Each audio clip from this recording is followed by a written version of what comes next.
Right. Now, calculating delta H, the array of reactions. अच्छा आप देखो, there are three ways in which you calculate delta H of a reaction. तीन methods हैं delta H को calculate करने के. पहला है, सबसे पहला हम करेंगे using bond energy value, average बल्कि कहना चाहिए, using average. मैं ब्रैकेट में लिख देता हूं एवरेज को, bond energy values, energy values. अच्छा देखो, इसकी ना एक लिमिटेशन है इस रिएक्शन की, वो अभी हम डिस्कस करते हैं. पहले मैं आपको कैलकुलेशन का तरीका सिखा दूं कि ये कैसे करते हैं आप. किसी भी रिएक्शन का जब आपको डेल्टा एच निकालना है यूजिंग बॉन्ड एनर्जी वैल्यूज, तो इसका फॉर्मूला रट लो. ये होता है बॉन्ड, जितनी भी रिएक्टेंट है ना, bond energies of reactants minus bond energies of products.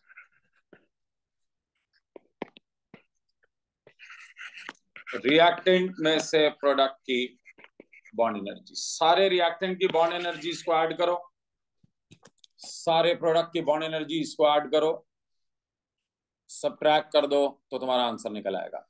ठीक है.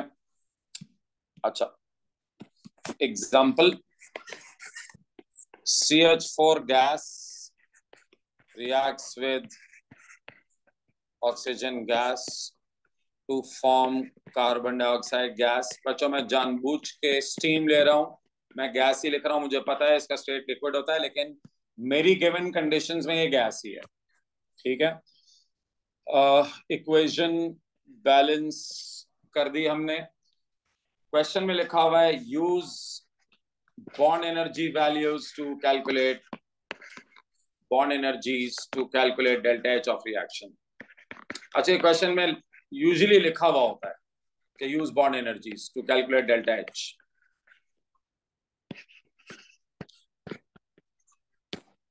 अच्छा, अगर क्वेश्चन में नहीं लिखा हो ना, तो हमें डेटा देख के समझ में आ जाता है कि हमें डेल्टा एच कैसे निकालना है. तो एक दफा मैं आपको सारे मेथड सिखा दूं, फिर मैं पास पेपर के सवाल पे आपको लेके जाऊंगा और एक्सप्लेन करूंगा कि कौन सा मेथड कब इस्तेमाल करना है. ठीक है, दैट्स योर क्वेश्चन.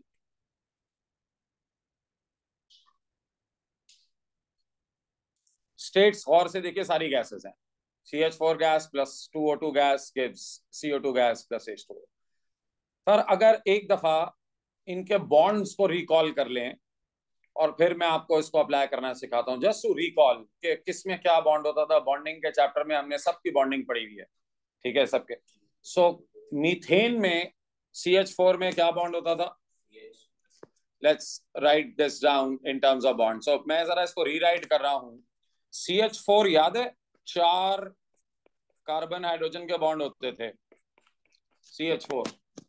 फिर ऑक्सीजन की जो बॉन्ड होता है वो डबल बॉन्ड होता है ना, तो 2 ऑक्सीजन के एटम्स हैं, उनमें डबल बॉन्ड होता है ऑक्सीजन के अंदर. आप कहेंगे सर आपको कैसे पता? बॉन्डिंग के चैप्टर में पढ़ा था हमने. ठीक है. फिर आप आ जाएं carbon dioxide. Sir carbon dioxide के अंदर कार्बन और ऑक्सीजन के 2 डबल बॉन्ड्स होते हैं, कार्बन डाइऑक्साइड. और वाटर के अंदर, अच्छा 2 वाटर है ना, वाटर के अंदर हमारे पास H और OH का सिंगल बॉन्ड होते हैं. याद आ रहा है सबको? चले, अब अगर मैं इसका डेल्टा एच कैलकुलेट करता हूं, delta H is equal to, तो जरा रिएक्टेंट की बॉन्ड एनर्जीज में, पहला सवाल है इसीलिए लिख लिख के कर रहा हूं, बाकी अगले में डायरेक्ट कर देंगे. Sir 4 times carbon hydrogen bonds. 4 times क्यों? क्योंकि कितने बॉन्ड्स हैं कार्बन हाइड्रोजन के? 4, इसीलिए. And twice of oxygen oxygen bond. सारे रिएक्टेंट के बॉन्ड्स आ गए माइनस कार्बन डाइऑक्साइड के अंदर कार्बन ऑक्सीजन के कितने बॉन्ड्स हैं? जोर से बोलो. 2 बॉन्ड्स हैं, तो ट्वाइस ऑफ कार्बन ऑक्सीजन का डबल बॉन्ड. 2 बॉन्ड्स है ना. एक वाटर में OH के कितने बॉन्ड्स हैं? एक वाटर में दो हैं, लेकिन मेरे पास वाटर मॉलिक्यूल्स हैं कितने? दो, तो टोटल बॉन्ड कितने हुए? चार OH बॉन्ड्स। एक वाटर में दो हैं और मेरे पास दो वाटर मॉलिक्यूल्स हैं, तो टोटल चार बॉन्ड्स। ठीक है, अब मैं क्या करूंगा, डाटा शीट पे जाऊंगा। अच्छा जरा आप लोगों को मैंने कहा आपके साल में ये डाटा क्वेश्चन के अंदर गिवन होगा, आप लोगों को क्वेश्चन में बॉन्ड एनर्जीज गिवन होंगी, बट बहरहाल गिवन तो वहीं से होंगी ना। सो आप डाटा बुक पे जाएंगे, डाटा बुक में ये बॉन्ड एनर्जीज का एक पूरा सेक्शन है। सॉरी, ओके, ये बॉन्ड एनर्जीज का सेक्शन है। इसमें जो डायटोमिक मॉलिक्यूल्स की बॉन्ड एनर्जीज हैं वो यहाँ लिखी हुई हैं। अच्छा, इसमें एक और बात, एक चीज ऑब्जर्व करना, दीज आर एग्जैक्ट वैल्यूज। ठीक है, यहां से ऑक्सीजन की निकाल लो, ऑक्सीजन की बॉन्ड एनर्जी लिख लो अपने पास से, कितनी है? 496। जो डायटोमिक मॉलिक्यूल है ऑक्सीजन की 496, ये लिख लेंगे। ठीक है, बाकियों की अगले पेज से आएगी। अच्छा देखो, अगले पेज पे मैं जा रहा हूं, और ये तुम्हारे पास हेट्रोन्यूक्लियर, इसके अंदर पॉलीएटॉमिक, पॉलीएटॉमिक मतलब, अच्छा ये गौर से पढ़ो, इधर क्या लिखा है, दीज आर एवरेज वैल्यूज। ठीक है, ये बड़ी इंपॉर्टेंट बात है, ये अभी आगे जाके मैं बताऊंगा, एक बड़ा इंपॉर्टेंट क्वेश्चन आता है पास पेपर का, तो उसका रेफरेंस ही होगा एवरेज वैल्यूज। बहरहाल सर, कार्बन हाइड्रोजन की वैल्यू देखें, इसके अंदर कार्बन हाइड्रोजन की, ये रही कार्बन हाइड्रोजन 410। अच्छा, कार्बन डाइऑक्साइड के अंदर ना देखो, ये वाली ले दी है, कार्बन डाइऑक्साइड की अलग से दी हुई है, एक C डबल बॉन्ड O वाली है, ऑर्गेनिक के लिए यूज होती है, ऊपर वाली जो है ऑर्गेनिक के लिए है। हमें कौन सी यूज करनी है? ये कार्बन डाइऑक्साइड वाली, नीचे देख रहे हो कार्बन डाइऑक्साइड की गिवन है। तो अक्सर लोग गलती करते हैं, कार्बन डाइऑक्साइड वाली नहीं लेते, वो ऊपर वाली ले लेते हैं, वो ऑर्गेनिक में इस्तेमाल होती है। अच्छा, और क्या रह गया अब? OH रह गया ना, OH की ये गिवन है, OH की ये गिवन है।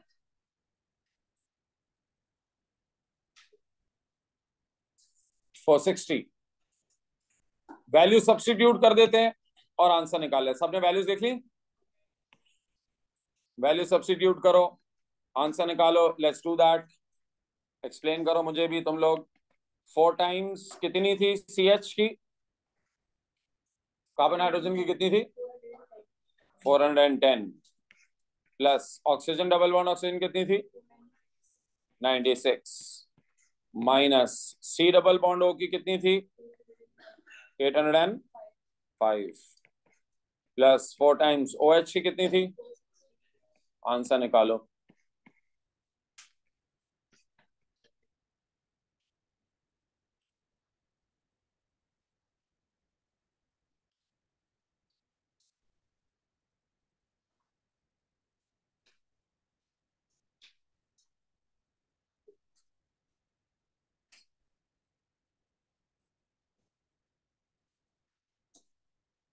आंसर कितना आ रहा है? -880 किलो जूल पर मोल। 18 आ रहा है, 818 किलो जूल्स पर मोल। ठीक है, नेगेटिव आना भी चाहिए था, बिकॉज ये एक कंबशन रिएक्शन है, you expect a combustion reaction to be exothermic. ठीक है, सो नेगेटिव साइन एक्चुअली हमें एक तरीके से रीइंफोर्स कर रहा है कि हमने ठीक किया है। आगे बचो भाषण में, कैसे निकाला? अच्छा, अब प्रॉब्लम क्या है, देखो इंपॉर्टेंट नोट बता रहा हूं आपको, ये इंपॉर्टेंट बात है और ये इंपॉर्टेंट है, इसको याद रखो। देखो, ये कोई बहुत अच्छा तरीका नहीं है डेल्टा एच कैलकुलेट करने का, it's not a very good method, I tell you why. Because इसके अंदर आपने कंपाउंड्स के लिए जो बॉन्ड एनर्जीज यूज की हैं वो एवरेज की हैं। लिखा हुआ था ना, मैंने अभी आपको डाटा बुक में दिखाया था, यहाँ क्या लिखा था? Average values. देखो यहाँ लिखा हुआ है ना, bond energies in polyatomic molecule average values हैं। देखो एवरेज पता है, देखो अब फॉर एग्जांपल ये जो कार्बन हाइड्रोजन की बॉन्ड एनर्जी निकली है इन्होंने alkane, alkene, alcohol, carboxylic acid, esters, carbonyl, बहुत सारे कंपाउंड्स का एवरेज निकाल के लिख दिया। इसी तरह ये जो OH की बॉन्ड एनर्जी है, ये अल्कोहल से निकाली, कार्बोक्सिलिक एसिड से निकाली और कंपाउंड से निकाली, एवरेज लिख दिया। ठीक है, और हमने क्वेश्चन में वो एवरेज यूज कर लिया। सर अब ये तो यानी ऐसे ही है ना बिल्कुल, कि अगर कोई बंदा बाहर से आया मुझसे कहे कि सर इसके मार्क्स कितने हैं टेस्ट में, तो मैं क्लास का एवरेज बोल दूं, मैं कहूँ भाई एवरेज मार्क्स चाहिए इसके भी इतने ही, ठीक है। या आपने ये हरकत की है ना, यहाँ पे आपने जो वैल्यूज पुट की हैं वो एग्जैक्टली मीथेन की या कार्बन डाइऑक्साइड की या वाटर की तो बॉन्ड एनर्जी नहीं पुट की ना, आपने एक एवरेज पुट कर दिया है, तो आंसर भी क्या आएगा, एक एवरेज आंसर ही आएगा ना। सो ये मसला है। तो इसका ना एग्जैक्ट आंसर अगर तुम निकालोगे डेल्टा एच का, तो वो एग्जैक्ट ये नहीं आएगा। The exact delta H of the reaction will be different from the delta H calculated using bond energies. Why? Because we are using average bond energies of compounds, इसलिए, ठीक है। तो ये इसका मसला है कि the delta H calculated, बेटा वो तो इतनी सारी देनी पड़ जाएंगी, पूरी दुनिया के कंपाउंड्स डालने पड़ जाएंगे, क्योंकि एल्केन में भी ना मीथेन की कुछ और होगी, इथेन की कुछ और होगी, प्रोपेन की, तो बेटा तुम्हारे 3 साल तो तुम्हें डाटा ही पढ़ने में लग जाएगा, क्योंकि इतना लाखों कंपाउंड्स हैं। So the delta H calculated using bond energy is not an exact value of delta H for a reaction. Exact delta H for a reaction, because the bond energies of compounds are average values, ठीक है। सो ये वजह होती है, because their average values are not exactly for that compound, so therefore the delta H calculated is not exactly for that particular compound, ठीक है। तो इसीलिए ना ये हम उस वक्त करते हैं जब हमें बहुत एक्यूरेट वैल्यू नहीं चाहिए होती, तो हम यूजुअली कंपैरिजंस वगैरह के लिए कभी इस्तेमाल करना हो कि यार अगर मीथेन को बर्न करें और इथेन को बर्न करें तो कितना एनर्जी का डिफरेंस होगा, तो कंपैरिजन वगैरह के लिए सही है। एग्जैक्ट कैलकुलेशन के लिए not too good, okay. Comparison is okay, ठीक है। यहां तक बात सबको समझ में आ गई बच्चों डेल्टा एच कैलकुलेशन की, ठीक है। अच्छा, एक और मसला भी है इसमें ऑल्सो। आप याद करें मैंने आप लोगों को बॉन्ड एनर्जी की डेफिनेशन क्या लिखवाई थी, किसी को याद है क्लास में? शाबाश बेटा। Energy required to break 1 mole of gaseous, ठीक है, बॉन्ड्स या gaseous bonds.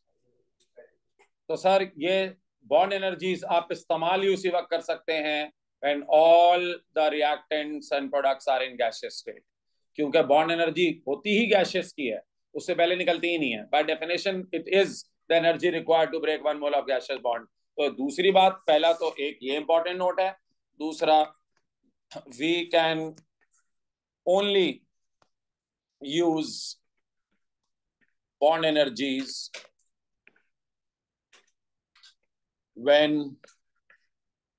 all reactants and products are gases। इसीलिए मैंने सबको गैस लिखा था, ठीक है, गैसेस। और इसके पीछे आर्ग्यूमेंट क्या है, रीजन क्या है? Because bond energy by definition are for gaseous bonds, ठीक है।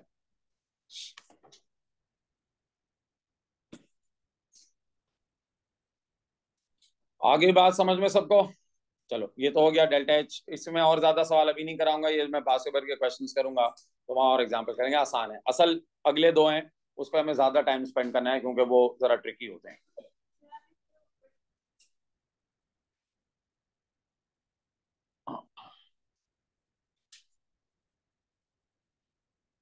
ठीक है, चलिए अब आ जाइए। आपने लैब में अभी तक कोई हीट का एक्सपेरिमेंट किया?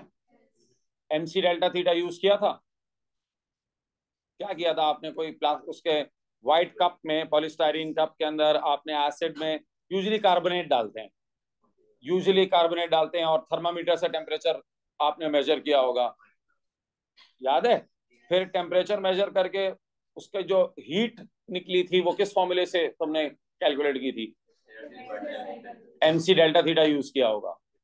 अगर आपने आके देखो, ये बहुत जरूरी इसलिए है क्योंकि ये थ्योरी में और प्रैक्टिकल दोनों के अंदर ये हेल्प होगी आपको। ये क्लास लेने के बाद ना अब तुम्हें वो लैब ज्यादा अच्छी समझ में आएगी कि वहां एग्जैक्टली तुम कर क्या रहे थे। अब सेकंड तरीका है calculating delta H, experimental determination of delta H, इसको कहते हैं experimental determination of delta H, experimental determination of delta H.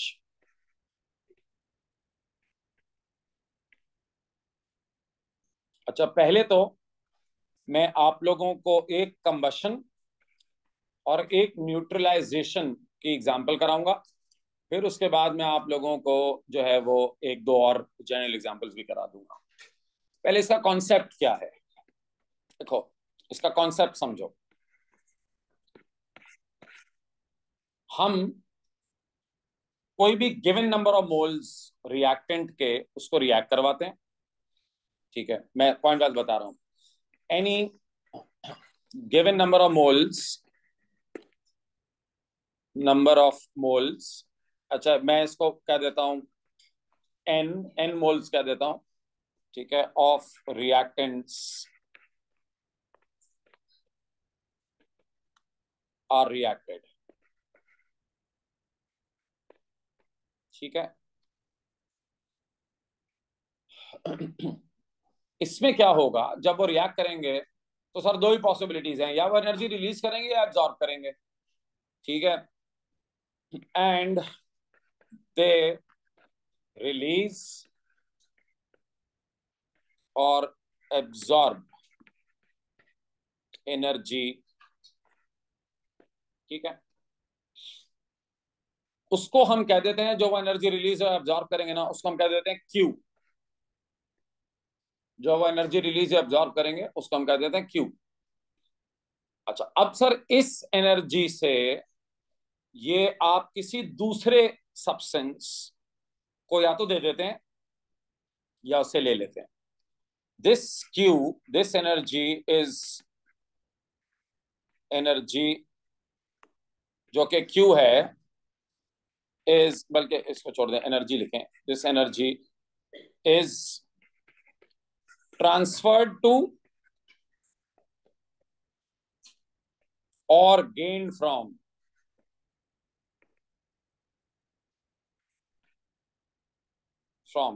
another substance, ये यूजुअली जो होता है ना वाटर होता है। another substance, example water, sir ये यूजुअली पानी होता है,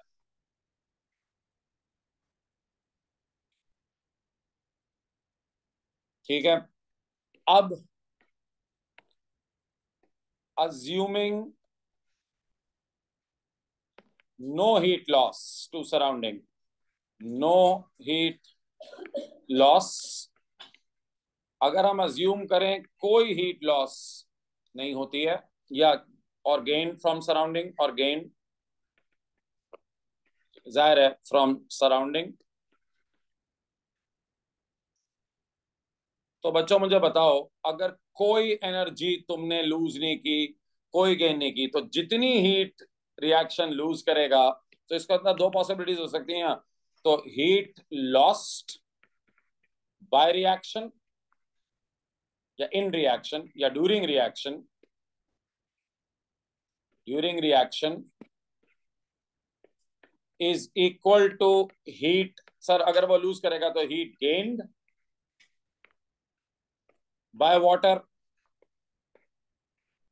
यही होगा ना सर। रिएक्शन अगर हीट लूज करेगा तो गेन करेगा, और क्या हो सकता था अगर उल्टा होता, हीट गेन्ड ड्यूरिंग रिएक्शन, तो ये आती कहां से, हीट लॉस्ट बाय वाटर। तो आसान बात है ना, अगर देखें मैं इसको यूं समझा दूं, अगर रिएक्शन एक्सोथर्मिक है तो रिएक्शन से जो हीट निकलेगी आप उसे पानी गर्म कर देंगे, और अगर रिएक्शन एंडोथर्मिक है तो पानी से हीट निकलेगी और रिएक्शन गेन कर लेगा। सो अगर आप एक्सोथर्मिक रिएक्शन करेंगे तो जो हीट लिबरेट होती है उससे आप पानी को गर्म कर देंगे, या वाइस वर्सा। अगर एंडोथर्मिक रिएक्शन होगा तो पानी से हीट गेन करेंगे और रिएक्शन वो हीट ले लेगा। Heat gain during reaction is equal to heat loss by water. दोनों के केसेस में फॉर्मूला क्या होता है सर, हीट जो होती है ना, जो रिएक्शन से आती है उसको हम कहते हैं क्यू, और जो पानी गेन या लूज करता है उसको हम कह देते हैं M C delta theta. Q, Q ये है, ठीक है, ये है क्यू। और M C delta theta, delta, अच्छा डेल्टा थीटा कहें डेल्टा टी कहें, जो आपको प्रेफर करते हैं आप। मैं डेल्टा टी कह देता हूं, चले यहाँ पर। डेल्टा टी का अंदर समझते हो ना, change in temperature, O level physics में पढ़कर आए हो। ये क्यू जो है, जी जी जी बताता हूँ अभी आपको, ये क्यू जो है वो हीट लॉस है या हीट गेन है, और एम सी डेल्टा थीटा जो पानी हीट लूज या गेन करता है। ठीक है, जो रिएक्शन हीट गेन या लूज करेगा उसको क्यू कहते हैं, और जो पानी हीट गेन या लूज करेगा उसे एमसी डेल्टा थीटा कहते हैं। बात तो एक ही है, दोनों होंगे तो बराबर ही। इसमें मास किसका पुट करोगे एमसी डेल्टा थीटा में? पानी का। हाँ, रिएक्टेंट का नहीं पुट कर देना, इसके अंदर जो लोग करते हैं ना रिएक्टेंट का मास पुट कर देते हैं। इसमें जो मास होगा वो वाटर का होगा। ठीक है, स्पेसिफिक हीट किसकी होगी? वाटर की होगी। चेंज इन टेम्परेचर किसका होगा? वाटर का होगा। ठीक है, where m is the mass of water, c is the specific heat of water, and delta t is the change in temperature of water. ये मैं इसलिए स्पेशली एम्फसाइज कर रहा हूँ क्योंकि तुम लोग ये हरकत करोगे तो मैं दो चीजों का मास गिवन होगा, रिएक्टेंट का भी गिवन होगा और वाटर का भी गिवन होगा। तुम लोग रिएक्टेंट पुट करने को, कुछ लोग रिएक्टेंट का मास पुट कराते हैं एमसी डेल्टा थीटा में, आंसर गलत हो जाता है। तो मैं यहाँ आपको स्पेशली बता देता हूँ, where m is mass of water in this case। ठीक है, इधर C is specific heat capacity, पता है ना स्पेसिफिक हीट कैपेसिटी क्या होती है? Specific heat capacity of water. अच्छा, मैं आपको इसकी वैल्यू बता दूं, हीट कैपेसिटी ऑफ वाटर। वैसे इसकी वैल्यू डाटा शीट में गिवन होती है, बट ये होती है 4 पॉइंट, एग्जैक्ट वैल्यू है 4.18। इसको राउंड ऑफ करके हम अक्सर 4.2 भी ले लेते हैं। जूल्स पर पर ग्राम पर केल्विन। अच्छा, ये पर ग्राम पर केल्विन है, इसका ध्यान रखिएगा। जूल्स पर ग्राम पर केल्विन, पर ग्राम पर केल्विन। ठीक है, ये इसकी वैल्यू होती है, ये गिवन होती है डाटा शीट में आपको। और delta T is change in temperature, in temperature, ठीक है, ऑफ वाटर। समझ में आ गया? अच्छा, एक दफा ये निकल आए ना आपके पास क्यू, क्यू आ जाता है। अभी हम करते हैं सॉल्व, डोंट वरी, मैं आपको इसके दो तीन तीन चार क्वेश्चंस कराऊंगा। एक दफा क्यू निकल आता है ना, तो डेल्टा एच निकालने के लिए, देखो डेल्टा एच होता है फॉर 1 मोल। डेल्टा एच, इसको मोलर भी कहते हैं ना। अब for to calculate delta H, अब डेल्टा एच निकालने के लिए आप क्या करते हैं, जो भी क्यू की वैल्यू होती है उसको डिवाइड कर देते हैं एन से। एन मैंने पीछे क्या लिखा था, एन क्या है? Number of moles of the reactant. ठीक है, क्योंकि डेफिनेशन क्या कहती है, when 1 mole of the substance is reacted या when 1 mole of the substance, तो इसको हम कहते हैं मोलर चेंज। तो डेल्टा एच निकालने के लिए जो भी तुम्हारी क्यू की वैल्यू आती है उसको आप डिवाइड बाय, ये मोल्स ऑफ रिएक्टेंट है, याद रखिएगा, जो भी ऑफ रिएक्टेंट ये इसके होते हैं रिएक्टेंट जी। जी, क्यू एक्चुअली जो वाटर का आएगा ना वो उसी का के बराबर ही होगा ना, क्योंकि जितना वाटर हीट गेन करेगा वो उसी ने तो लूज किया रिएक्शन में। तो एक्चुअली क्यू और एमसी डेल्टा थीटा वो एक ही इक्वल है ना। अभी अभी हम एक क्वेश्चन करेंगे, आपको समझ में आ जाएगा। 2 मिनट दीजिए, मैं इसके 2-3 सवाल कराऊंगा आपको। ठीक हो गया सर? अच्छा, ये जो आपने लैब में भी किया था ना वो यही काम किया था। ठीक है, अब आपको और ज्यादा क्लैरिटी से समझ में आ जाएगा कि आपने लैब में क्या किया था। पहले आपको ये समझ में आ गया। अच्छा, याद रखना, अगर हीट रिलीज हो रही है ना तो क्यू के साथ और डेल्टा एच के साथ नेगेटिव साइन जरूर लगाना। और अगर हीट एब्जॉर्ब हो रही है यानी एंडोथर्मिक रिएक्शन है तो फिर क्यू और डेल्टा एच के साथ पॉजिटिव साइन लगाना। पॉजिटिव का इतना मसला नहीं होता क्योंकि कुछ नहीं भी लगा हो तो वो पॉजिटिव ही होता है ना, नेगेटिव लगाना होता है। तो अगर एक्सोथर्मिक रिएक्शन है you must put a negative sign with Q and delta H. ठीक है, अगर एंडोथर्मिक रिएक्शन है you must put a positive sign, I mean if you write nothing it means a positive sign. ठीक है, with Q and delta H. ठीक है, एक और आपको बात बता दूं before I start with questions. देखो सिर्फ, अच्छा एक बात बता दूं, डेंसिटी ऑफ, ये भी एक फैक्ट आपको बता रहा हूं क्योंकि कुछ क्वेश्चंस के अंदर ना आप यहां पे बैठेंगे, ऑफ प्योर वाटर, अच्छा, और dilute aqueous solutions. Sir dilute solutions के लिए ना ज़ाहिर है एक्वस सॉल्यूशंस की बात कर रहा हूं मैं, डाइल्यूट एक्वस सॉल्यूशंस। अच्छा, सिर्फ डाइल्यूट के लिए कर सकते हैं, इज टेकन इक्वल टू 1 ग्राम पर सीएम क्यूब।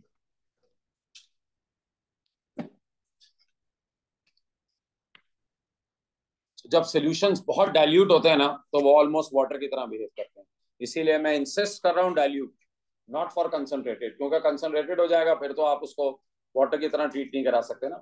तो उसकी डेंसिटी होती है 1 ग्राम पर सीएम क्यूब। अच्छा सर, आप कहेंगे सर इसका ये इतनी खास बात क्या है? इसकी खास बात ये है कि अगर सपोज करो मास 10 ग्राम है तो उसका वॉल्यूम कितना होगा? अगर मेरे पास पानी का 10 ग्राम है और मैं पूछूं वॉल्यूम कितना होगा, सर 10 डिवाइड बाय 10 करोगे तो आंसर 1 आएगा ना, तो आप कहेंगे सर 10 सीएम क्यूब। अगर मैं कहूंगा मास जो है वो 50 ग्राम है तो वॉल्यूम कितना होगा? 50, क्योंकि 50 डिवाइड बाय 50 आंसर 1 देगा ना आपको। तो इसके अंदर फायदा बस ये होता है, देयरफॉर क्योंकि इसकी डेंसिटी 1 ग्राम पर सीएम क्यूब होती है, देयरफॉर मास इन ग्राम्स, इनका इनके लिए सिर्फ इन दोनों के लिए उनका जो मास होता है इन ग्राम्स ऑफ कोर्स वो इक्वल होता है to volume in cm cube. तो अगर मैं तुम्हें कह दूंगा ना 50 सीएम क्यूब मैंने पानी ले लिया, तो आप 50 ग्राम मास ले लेंगे उसका। तो चाहिए आपको तो मास होगा ना, लेकिन आपको देंगे वॉल्यूम। अब तुम में से कुछ लोग बैठ के सोचते रहोगे सर मैं कहाँ से निकालूं इसका मास, मुझे तो वॉल्यूम गिवन है। सर वही होगा वाटर के लिए और डाइल्यूट एक्वस सॉल्यूशन के लिए, मास और वॉल्यूम बराबर होता है, ठीक है, ग्राम में और सीएम क्यूब। यहां तक सबको बात समझ में आ गई? चलो अब इसको एक उसमें अप्लाई करते हैं। मैं आपको कंबशन निकालना सिखाता हूँ, न्यूट्रलाइजेशन निकालना सिखाता हूँ। तो पहले आप एक सब हेडिंग डालें, इसकी हम experimental determination of delta H of combustion, ठीक है। पहली एग्जांपल है एक्सपेरिमेंटल डिटर्मिनेशन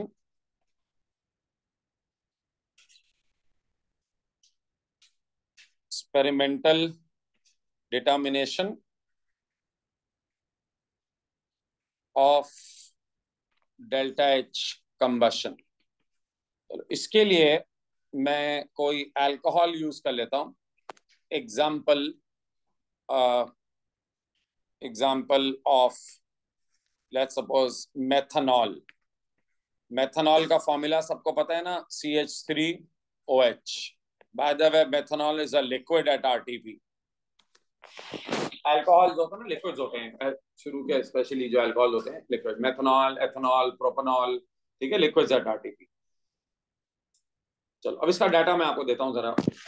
हम इसमें करते क्या है, हम इसमें स्पिरिट लैम्प समझते हो? चलो मैं इसका डायग्राम तुम्हें दिखाता हूँ, पास पेपर से डाटा देता हूँ तुम्हें।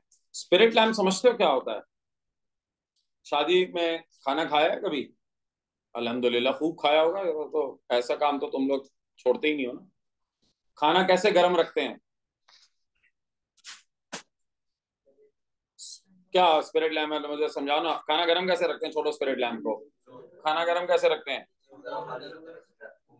गर्म पानी, हाँ गर्म पानी को गर्म क्या कर रहा होता है? सही, गर्म पानी होता है, उसको गर्म कौन क्या कर रहा होता है? बोलो, सुन रहा हूं। उसको गर्म कौन कर रहा होता है? वो आग जो जल रही होती है वो किस चीज पे लगी हुई होती है? गैस। सर शादियों में तो गैस नहीं के नीचे आग नहीं होती। किसमें खर्च करते हैं? सर उसमें उन्होंने कॉटन वूल लिया हुआ होता है और कॉटन वूल को सोक किया हुआ होता है उन्होंने किसी फ्यूल से। फ्यूल होता है स्पिरिट, आमतौर पे कहते हैं उसको स्पिरिट। वो तो जब वो कॉटन वूल बर्न हो रही होती है ना, तो असल में वो कॉटन वूल बर्न नहीं हो रही होती, वो क्या चीज बर्न हो रही होती है? उसके अंदर जो लिक्विड उन्होंने एब्जॉर्ब किया हुआ होता है वो बर्न हो रहा था, उसको हम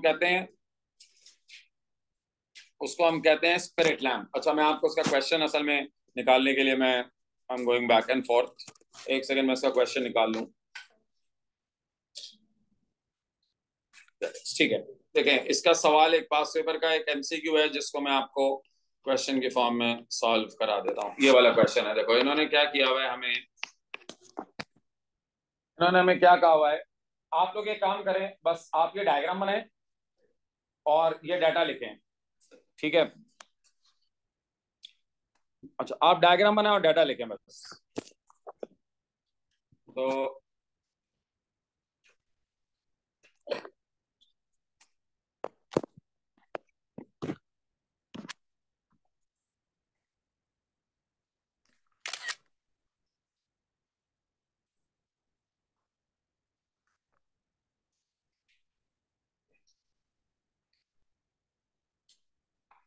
क्वेश्चन भी छोड़ रहे हैं।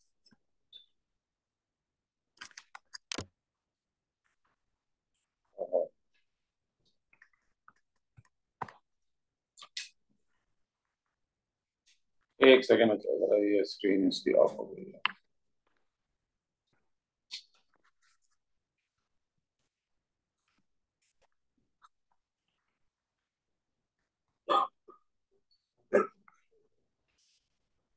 सिर्फ डायग्राम बनाएं और ये डाटा लिखें। अरे और कौन सी मैं टैबलेट आप निकालूंगे।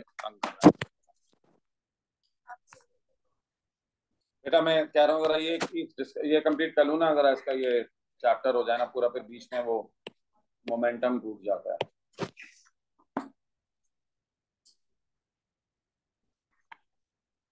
अच्छा चलें, सिर्फ सिर्फ guys only only the diagram and the data table, और कुछ नहीं करना। इसको कहते हैं स्पिरिट लैम्प। ठीक है, चलें अभी अभी तो आप डायग्राम और ये बनाए, मैं आपको बताता हूँ क्या चीज क्या है। ये डायग्राम भी इसलिए बनवा रहा हूँ, कभी खुद बनाने के लिए आ जाता है ना, तो एहतियात। और जब तुम A2 में जाओगे ना, वहाँ पेपर 5 आएंगे, तो फिर तुम्हें ये बड़े याद आएंगे जो डायग्राम्स मैं अभी बनवा रहा हूँ। अभी तो लोगों को इनकी कदर नहीं होती है, अगले साल कदर आएगी। जी, लैब में कंबशन नहीं करते, दूसरे न्यूट्रलाइजेशन करते हैं या वो दूसरे करते हैं, कंबशन आमतौर पे कम कर सकते हैं। लेकिन आप अपने टीचर से कहिएगा हमें एक कंबशन का एक्सपेरिमेंट करा दें।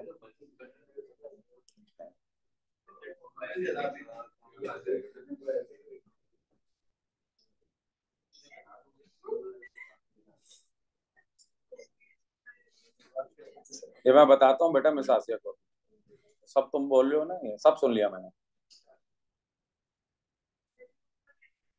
यार एक तो तुम्हें दिखता नहीं है बेटा, ये तुम्हारे साथ बड़ा प्रॉब्लम है। तो इसका मसले का हल तुम्हें पता है क्या है?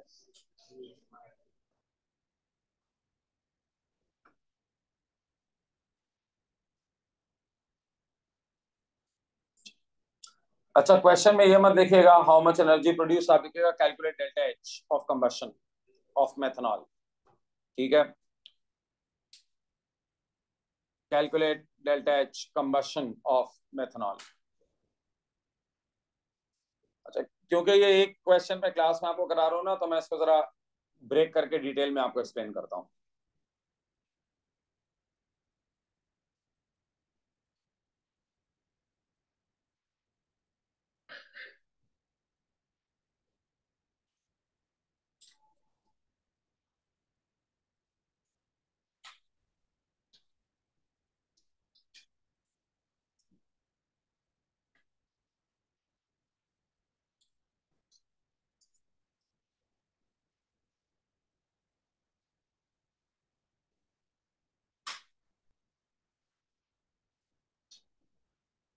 ठीक है, लिख लिया सबने?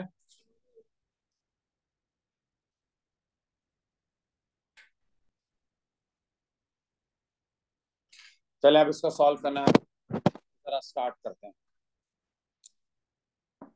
हमें निकालना है calculate delta H of combustion of methanol. ठीक है, दैट्स द क्वेश्चन। क्वेश्चन है calculate delta H of combustion of methanol.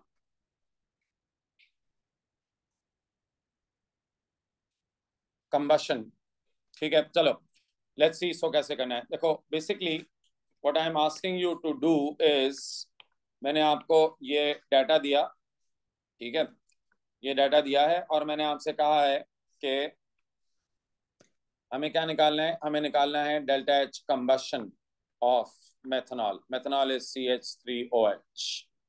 ठीक है, ये मुझे निकालना है। ठीक है, कंबशन।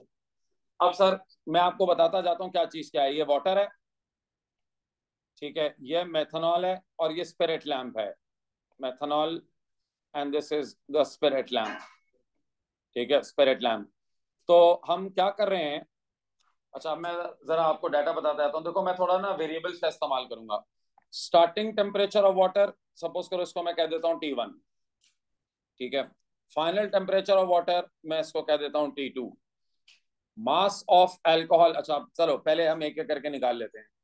और पहले हम निकाल लेते हैं मास ऑफ अल्कोहल बर्न या मेथनॉल बर्न। मेथनॉल बर्न, कितना मास आपने बर्न किया है? सर जाहिर है mass of alcohol before burning and mass of alcohol after burning, दोनों को सबट्रैक्ट कर दोगे। सो बिफोर बर्निंग है 265.65, नहीं 259, 259 पॉइंट, लिखवाइए मुझे, 259.65 माइनस 259.15, कितना आंसर आ गया? 0.05। ठीक है, ग्राम्स। 0.5। Are you sure? 0.5 या 0.05? 65 और 15, 50। ठीक है, अब आइए मोल्स भी निकाल लो यहीं। मोल्स ऑफ मेथनॉल बर्न, ये भी निकाल लें मोल्स। मोल्स के लिए मास अपॉन एमआर। मेथनॉल का एमआर क्या होगा? कार्बन का 12 प्लस 3 हाइड्रोजन, 3 हाइड्रोजन है प्लस 3 प्लस 16 प्लस 1। जरा बताना कितना आ रहा है इसका एमआर? 15, 32, 32। सो मास है 0.5 डिवाइडेड बाय 32, 0.015। ये मोल्स आ गए जो हमने मेथनॉल के बर्न किए हैं। समझ में आ गया? अच्छा भाई, चलो अब हम जरा वही काम करते हैं जो मैंने आपको सिखाया था। सर अब हम करते हैं हीट लॉस्ट बाय बर्निंग। अच्छा, मैं जरा अगली स्लाइड पे कर देता हूँ, यहाँ जगह कम है। यहाँ तक सबने कॉपी कर लिया? अच्छा, अब heat lost by burning methanol is equal to heat gain by water, ऐसे ही है ना? सो हीट लॉस्ट बाय, मैं थोड़ा लिख लिख के हर चीज कर रहा हूं ताकि आप लोगों को याद रहे, बाद में नहीं करूंगा। Burning methanol is equal to heat gain by water, by water.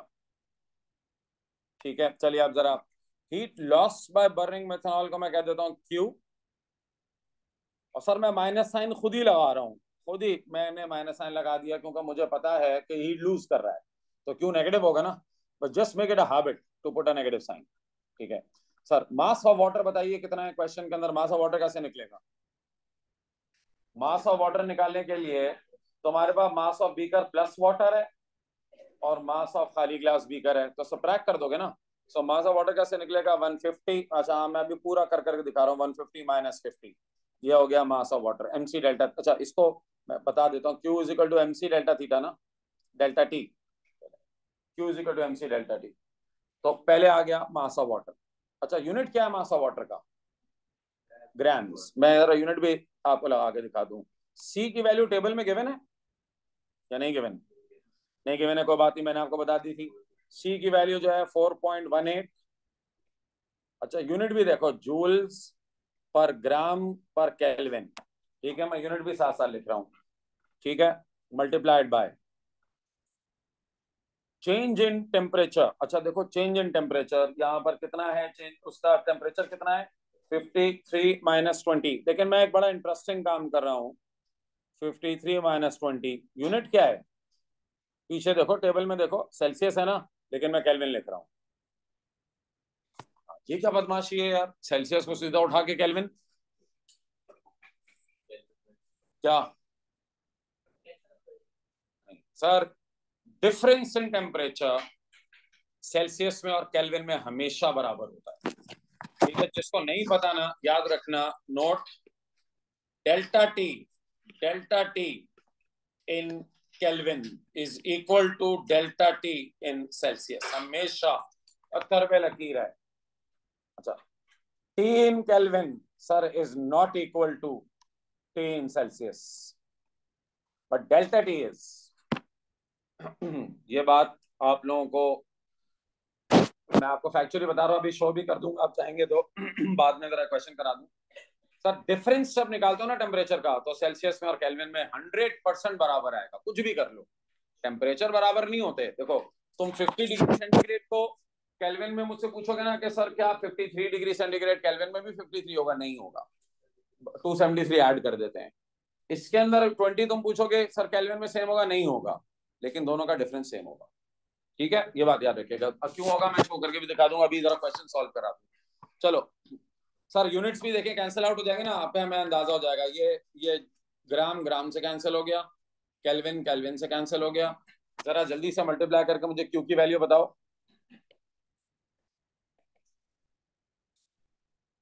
जल्दी से, माइनस साइन मैंने खुद ही डाल दिया था क्योंकि एनर्जी रिलीज थी। 113,794 जूल्स। अच्छा, क्योंकि हम, अच्छा चले अभी तो जूल में करते हैं, बताता हूँ फिर इसको किलो जूल में कब लाएंगे। क्यों समझ में आ गया? फिर मैंने तुम्हें पीछे लिखवाया था, डेल्टा एच का फॉर्मूला होता है क्यू अपॉन एन, याद है? सो क्यू आपने निकाल लिया, -13794 divided by number of moles कितने हैं? नंबर ऑफ मोल देखो, अभी पीछे निकाले थे ना मैंने, नंबर ऑफ मोल, इसमें मेथनॉल के मोल्स पुट होंगे 0.015। इससे एक्चुअली हम क्या निकाल रहे हैं? एक मोल का ना sir, by dividing by number of moles you are finding कि एक मोल की कितनी होती है, और यही तो होता है delta H of combustion, energy release when 1 mole of the substance. Answer बताओ, -9196। अच्छा, ये है जूल्स पर मोल। आपने पूरी केमिस्ट्री में देखा होगा डेल्टा एच किलो जूल में होता है। सो इसको किलो जूल में कन्वर्ट करने के लिए, इन किलो जूल्स निकालने के लिए आप क्या करेंगे? -919600 को डिवाइड बाय 1000, आंसर बता दो। -919.6 और rounded off to -920 kilo joule per mole. बोलो, फाइनल आंसर को बेटा राउंड ऑफ करना होता है। तो मेरे पास कैलकुलेटर में से पहले वैल्यू आई थी, मोल्स की वो आई थी 0.0156। तो मैंने वो वैल्यू डाली, तो हाँ 156 ही डाले ना आप, 156 ही डालें। क्यों राउंड ऑफ क्यों किया आपने भाई? अच्छा, तो 6 ही डालें, यहाँ भी 6 डालें, इससे क्या फर्क आ रहा है आंसर पे? 919, इतना फर्क आ, 884 रियली? वो वैल्यू क्यू की वही है, क्यू की वैल्यू सेम है,